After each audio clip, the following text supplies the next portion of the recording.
ಇವಳ ಹುಟ್ಟಿರುವ ಹಸಿದ ಸೀರೆಯನ್ನು ಉಟ್ಟು ಹಣೆಯ ಮೇಲೆ ಕುಂಕುಮ ಬಟ್ಟನ್ನು ಇಟ್ಟು ಕೈಗೆ ಕೆಂಪು ಬೆಳಗನ್ನಿಟ್ಟು ಅವಳನ್ನು ನೋಡುತ್ತಿದ್ದರೆ ನನಗೆ ಒರೆಸಬೇಕೆಂದು ಕಾಣುತ್ತದೆ ಸಾರಥ್ಯ.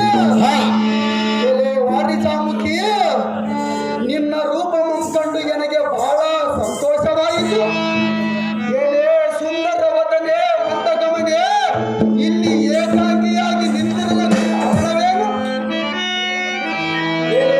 ಆಳುಗಲ್ಲದ ಹುಡುಗಿ, ನಿನ್ನ ಹೆಸರೇನು ನಿನ್ನ ಹೆಸರೇನು ಒಂದು ಉಳಿಯದಂತೆ ಚಂದದಿಂದ ಬೇಳಮ್ಮ ಶ್ರೀ ಪುನಿಗೆ ಪರಮ ಪ್ರಖ್ಯಾತ. ಅಹೋ ವೀರ ಪುರುಷರೇ, ಎಲೆ ಶ್ರೀಯರೇ, ನಾನು ದಾರಾದ ಒಡವೆ ನಿನಗೇನು ಬೇಕು? ನಿನ್ನನ್ನು ಎಳೆದುಕೊಂಡು ಹೋಗಿ